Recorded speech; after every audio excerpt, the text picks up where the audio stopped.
Assalamualaikum, hi guys. Hari ni aku nak kongsi pasal berkaitan dengan COVID-19 yang tengah menjadi pandemik kat seluruh dunia sekarang.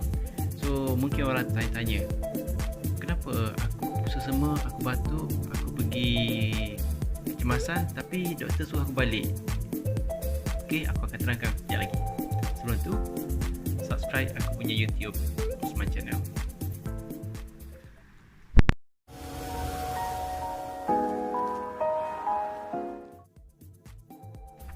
Okay guys, aku bagi 3 kriteria lah yang memungkinkan kau untuk di screening COVID. Semua doktor akan ambil sampel kau untuk mengesahkan kau ada mengidap COVID-19 ataupun tidak.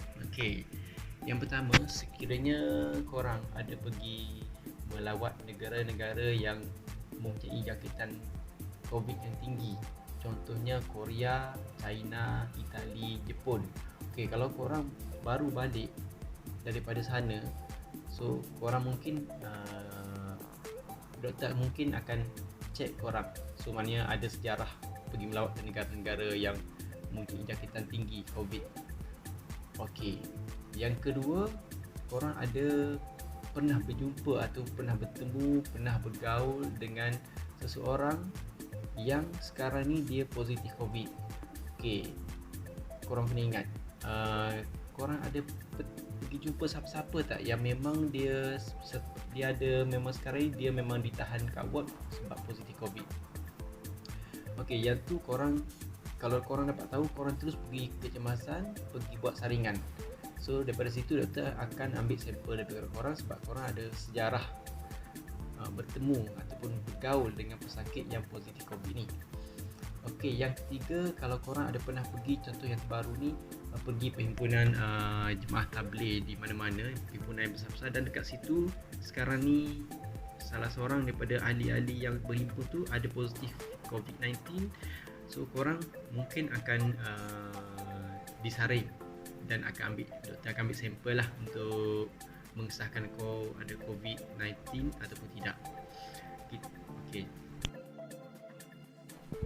Okey, dengan ada 3 kriteria tersebut, kalau korang rasa ada pernah pergi melancong ke negara-negara tersebut ataupun pernah pergi berhimpun ataupun pernah bergaul dengan seorang yang positif COVID-19 tu, korang cepat-cepat pergi kecemasan dan beritahu doktor bahawa kau pernah ada sejarah-sejarah ni.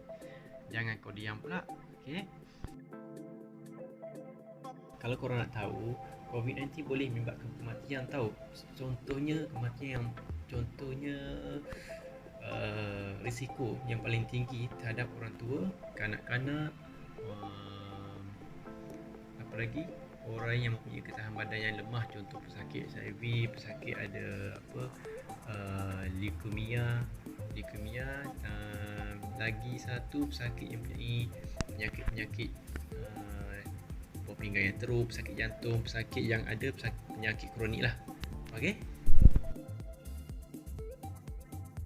sebenarnya kau memang ada positif COVID tapi kau tak perasan, kau pergi jumpa saudara mara, mak ayah, adik-beradik, kau duduk dengan kau punya keluarga, lepas tu tiba-tiba positif semua. Apa perasaan kau? So daripada benda tu terjadi, baik kau pergi saring awal-awal, buat precaution awal-awal. Okey, dengan perkongsian itu, aku harap info ni sangat bergunalah untuk korang-korang semua. Okey, kalau ada kekurangan kat video aku mohon maaf sebab aku baru belajar nak record video, nak edit video. Okey, jangan lupa support aku, subscribe YouTube aku Osman Channel. Okey, bye.